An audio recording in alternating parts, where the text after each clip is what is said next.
The kid dumped my garbage cans into the middle of the street at sunrise, then sat across the road laughing while raccoons dragged chicken bones through the neighborhood like it was some kind of parade. And honestly, that still wasn't the part that bothered me most. What bothered me was how comfortable he looked doing it. Like humiliating people had become muscle memory. I remember standing there in sweatpants holding a coffee mug, watching trash blow across Maplewood Drive while Tyler Beck leaned against his black Camaro grinning at me like he'd just done something clever. "Crazy wind this morning," he called out.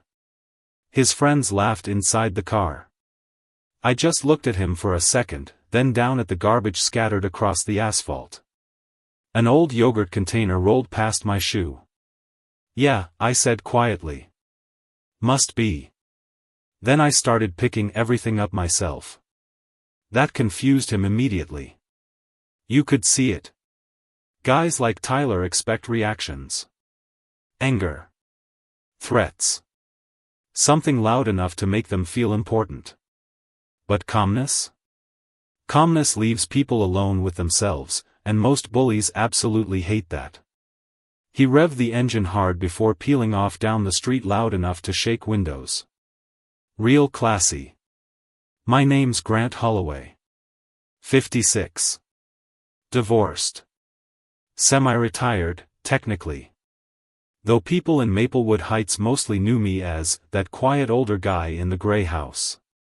Which was fine by me. I moved there after leaving Seattle almost a year earlier. Needed quieter streets. Smaller routines. Less noise in my life after the divorce and everything that came with it. Funny thing about getting older, eventually peace becomes more impressive than excitement. Maplewood Heights looked perfect on paper. Tree-lined sidewalks. Expensive SUVs. Couples jogging with dogs worth more than my first truck. But every neighborhood has its own little ecosystem. And Tyler Beck sat near the top of this one. 22 years old. Loud car. Loud opinions. Rich parents. His father, Randall Beck, owned several luxury dealerships around Colorado and carried himself like he personally invented hard work. His mother spent most afternoons power walking in spotless white sneakers while quietly judging people's landscaping choices. And Tyler? Tyler acted like the entire neighborhood existed for his entertainment.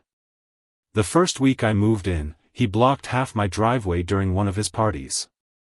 I walked over and said, "Hey, man, could you move your car a little?" He looked me up and down slowly. "Oh. Sorry, old timer." Didn't move it for almost an hour. Stuff like that kept happening. Late night music. Beer cans near my mailbox. Friends laughing whenever I walked past. Nothing major individually. That's the thing people misunderstand about disrespect. It's usually small. Repetitive. Death by paper cuts.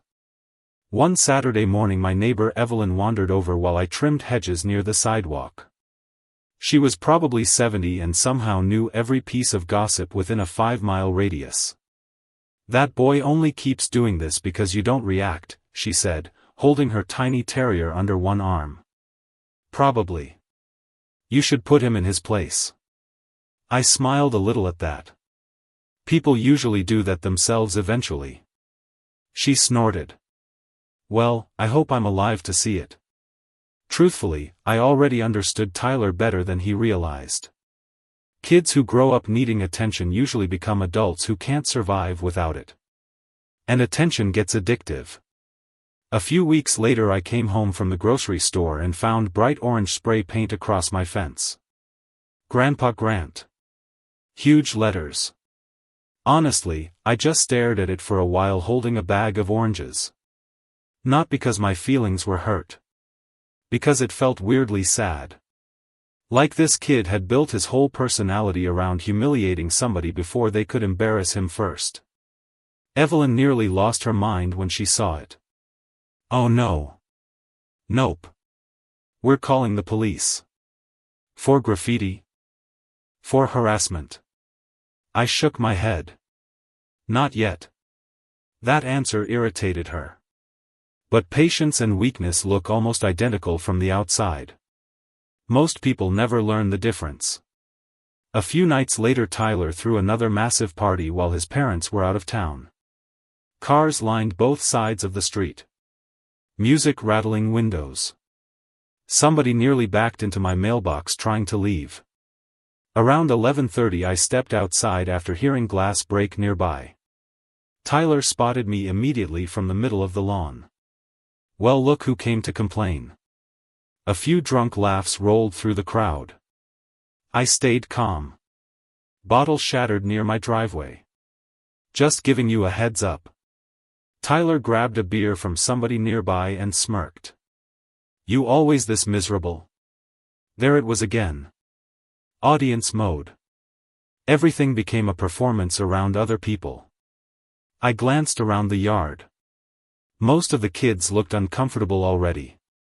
Nobody actually enjoys watching somebody try too hard to humiliate another person. Eventually it gets awkward. I'm heading back inside, I said. Then Tyler made the mistake. You probably can't even afford this neighborhood anyway. That line changed the energy instantly. People got quieter. Not dramatic. Just enough. I looked at him for maybe 2 seconds, nodded once, and walked home.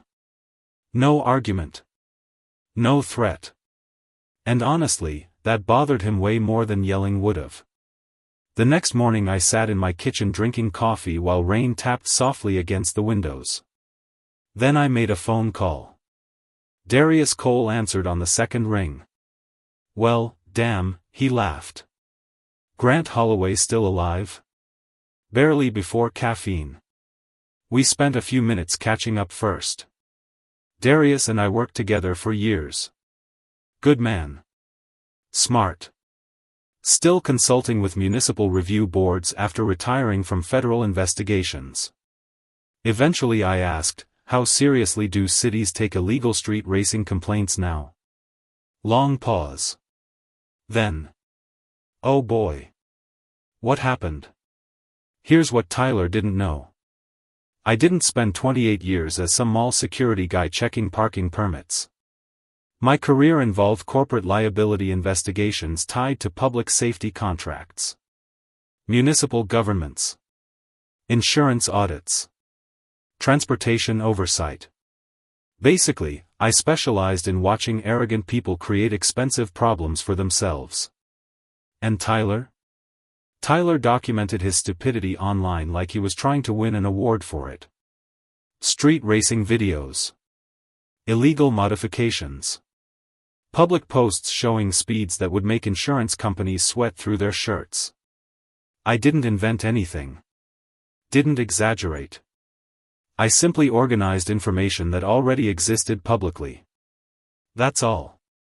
A few anonymous complaints reached transportation review offices over the next couple weeks regarding racing activity connected to vehicles registered under Beck Automotive Group. Then insurance investigators started asking questions. Then zoning officials became interested in noise complaints tied to dealership events. Funny how fast wealthy people panic once paperwork starts multiplying. Tyler still had no clue what was happening at first. Then one afternoon he stormed across my lawn while I watered flowers near the porch. You reported me? I kept watering quietly. Reported what? You know exactly what. Tyler, I said calmly, if your behavior creates evidence, eventually evidence catches up. That irritated him instantly. You think you're smarter than everybody. No, I said. I think you've been reckless for a long time. He stepped closer, jaw tight. For a second I honestly thought he might yell louder or smash something just to feel powerful again. Instead he pointed toward my house. You act all calm like you're above people. Interesting statement. Because underneath most bullies sits the fear that somebody else sees exactly how insecure they really are.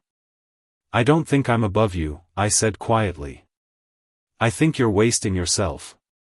That landed harder than anything else could have. You could actually see it hit him. He scoffed and walked away, but his shoulders looked tighter leaving than arriving. 3 days later everything exploded.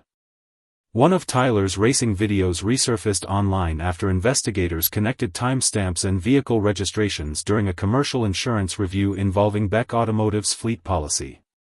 News traveled fast through wealthy suburbs. Sponsors backed out of a charity auto event tied to Randall's dealerships. Insurance premiums jumped. Regulators started reviewing dealership permits more aggressively. Nothing dramatic happened. No handcuffs. No television crews. Just expensive consequences slowly arriving all at once. The kind rich families absolutely hate. Tyler disappeared for nearly a week after that. No parties. No music. No Camaro tearing through the neighborhood at midnight. Honestly, Maplewood Heights felt strangely peaceful. Then one rainy evening somebody knocked on my front door. Tyler. Alone this time. No audience. No smirk. Just a soaked sweatshirt and tired eyes that suddenly looked much younger than 22. I opened the door without saying much. "My dad's furious," he muttered. "I imagine so." Tyler looked down at the porch for a second before speaking again. "You could have destroyed us." I almost laughed at that. "No," I said calmly. "You guys were already doing that yourselves."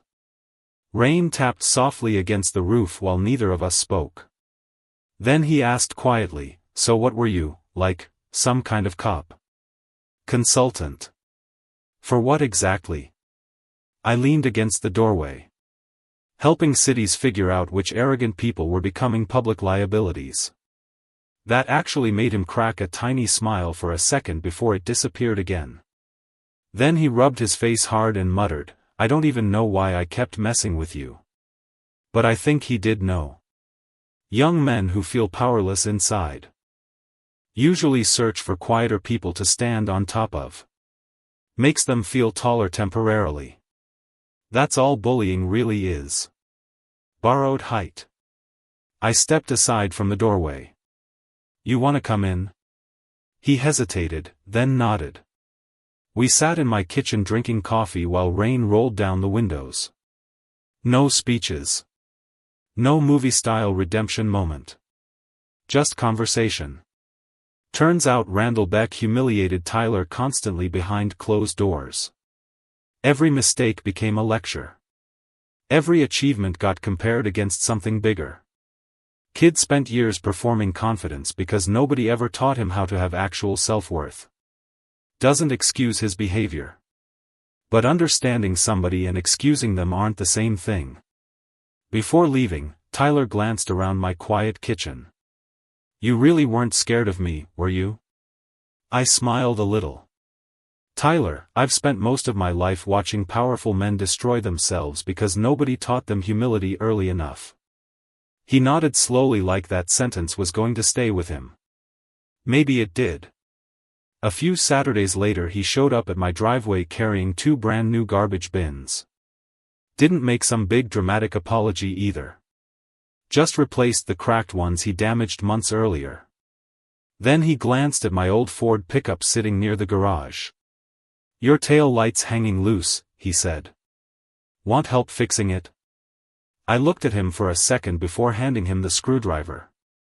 Because honestly, sometimes the best kind of revenge isn't watching somebody suffer. Sometimes it's watching them finally become better than the version of themselves that tried to make you feel small in the first place.